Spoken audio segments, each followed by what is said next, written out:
This is the Transformers Legacy Velocitron Speedia 500 Collection Voyager class Cybertron universe Override.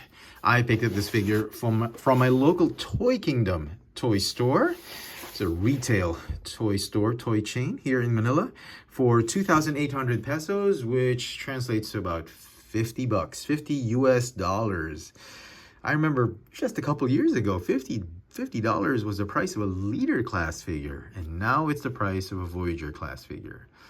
Inflation is super crazy out here in Manila. I hope you guys are doing better with inflation. I hope the inflation isn't hitting you as bad as it's hitting us. But yeah, you got to do what you got to do, right? And here is Override out of packaging. Boy, this figure turned out great.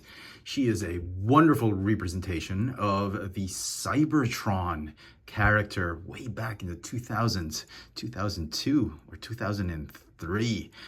Now, I believe she is a female Autobot, at least in the US version of the show. But here in Asia, at least here in Manila, we got the Japanese version of the show and was just dubbed, or there was some subtitles. And if memory serves me right, Override was voiced by a male Japanese actor. So I do apologize if occasionally I would refer to Override as a he instead of a she, because my experience with this character is really with a male voice. So I hope you understand the fluctuations between she and he as a female or male Autobot. Regardless, the figure is stunning. I absolutely love this figure. Let's begin with some size comparisons. Here she is with fellow Velocitron Speedster, also in the same wave, Road Rocket. And here is the original Cybertron Override mold. This is actually the recolor. This is the second version of the mold. This is the GTS version of Override, but it's the exact same mold from the original Cybertron Override figure. And you can see where the inspiration comes from. The head sculpt, torso, you got the stylized shoulders. Even the weapon is very similar. The sculpting on the legs, knees, and the feet. I think it's a great update. I think this figure does a better job than what they tried to do with the Prime Universe RC. I think it's an improvement over the original Cybertron Override. They really tried to update it. And in this regard, the new head sculpt looks a lot more feminine, as the original one looks a little bit more masculine. They've taken liberties in just realigning and redesigning the proportions of the torso, the legs, the arms. I think we get a better, more proportioned figure with this new Legacy Velocitron figure. And looking at the weapons, yeah, I think it is an improvement. The only thing that this original weapon does better is it has the planet key gimmick, which sadly the new one doesn't. So you press the key and out pops the spring-loaded guns.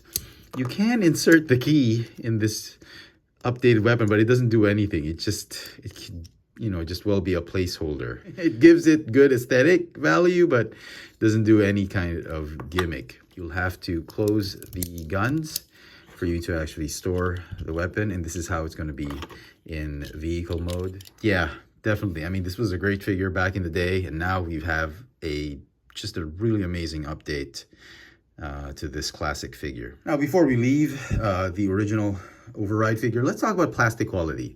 And if you remember when I did this review, the plastic is so solid. If you recall, I made special mention about how amazing the plastic of Transformers toys were 20 years ago or so. And this Override figure, Hasbro did not, I'm happy to say, did not cut corners, and they've given us pretty solid plastic. I feel it's a very, very solid mold. Even the thighs, the elbows, they're not made of that soft, gummy plastic. So well done to the designers of this figure. Articulation for the figure. You have a ball-jointed neck, but for some reason, it only swivels left and right. It's very difficult to make him look up or down. The clearance is just very, very tight on this neck joint. You get a waist swivel, but is severely hindered by this backpack. The arms can go in and out, forward and backward 360. You get a bicep swivel. You got a hinge elbow. You got swivel wrists. The hips can go in and out. The legs can do the splits, forward and backward. You get a thigh swivel, hinge knees that bend about 100 degrees, and you've got the rocker tilt, a little bit of a up and down motion for the feet. So transformation, it's a little tricky. I'll do my best to show it off in the best way possible, but it is very satisfying once you do everything correctly. So weapon, get rid of it, fold it up like this, put it off to the side. Fists, you want to rotate them 180 degrees. You want to untab these pegs right here just behind the shoulders and here just above the shoulders. So untab like this. And then you want to pull these shoulder pieces or torso pieces apart like this. There's a tube or hinges right there that will swing out or pull out.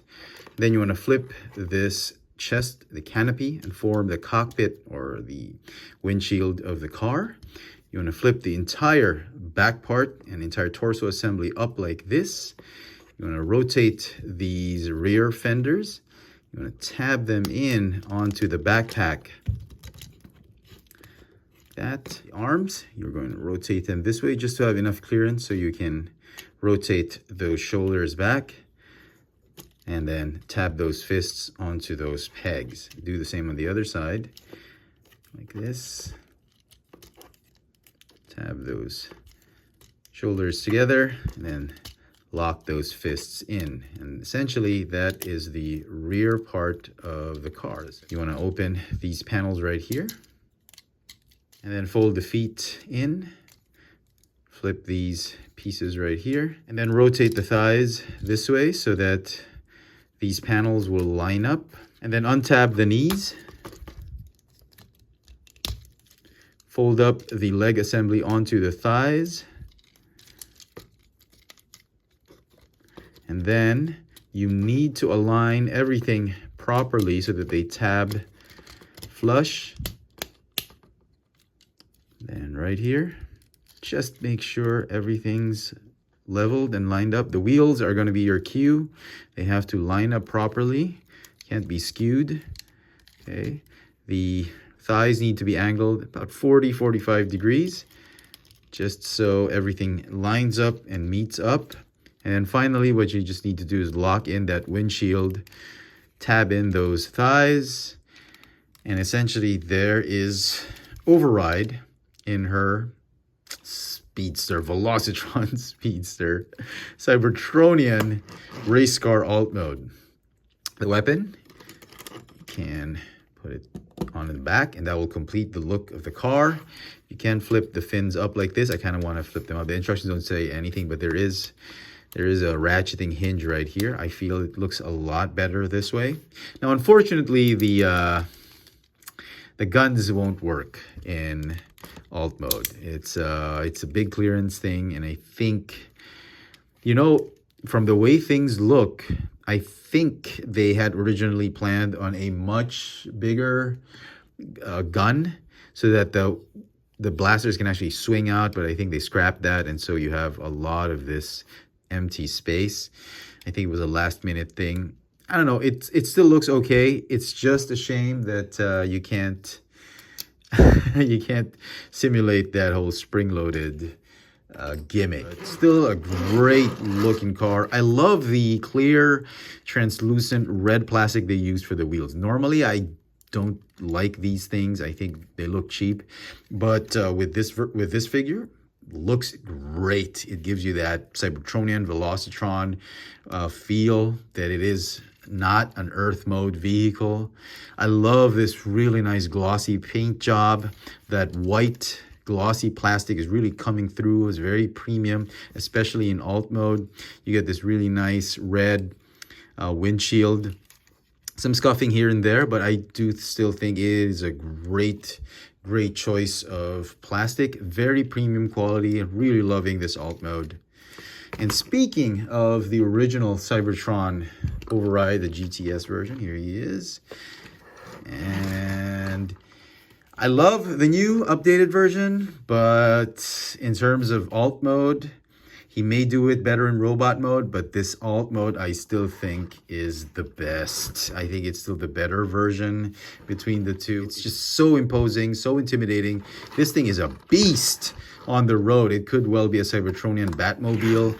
This one seems to be missing some meat on the rear end, but you get the same very similar aesthetic with the front part of the car. That's what I like. I think that's the main selling point of this alt mode. And just to finish off the comparison, here we have Road Rocket once again, now in motorcycle alt mode. And so some final thoughts on this Transformers Legacy Velocitron Override. I think it's a beautiful figure. I absolutely love this figure. I'm so happy that Hasbro went all fancy and they gave us premium plastic, a premium paint job.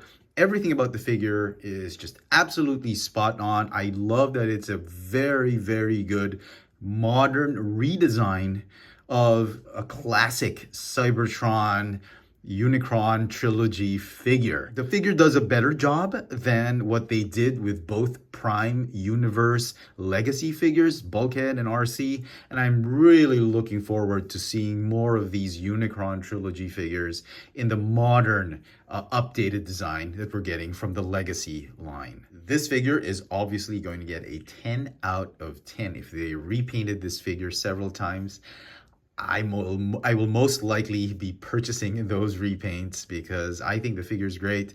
It has a little bit of a tricky transformation, but still not as annoying as some of the other figures we've seen. A perfect score of 10 out of 10 I think is fair. Do let me know in the comment section what you guys think of this new Transformers Legacy Velocitron Speedia 500 collection Voyager class Override. Hit that notification bell so you never miss out on any of my latest video reviews. And if it's your first time here, please subscribe. Thank you so much for watching.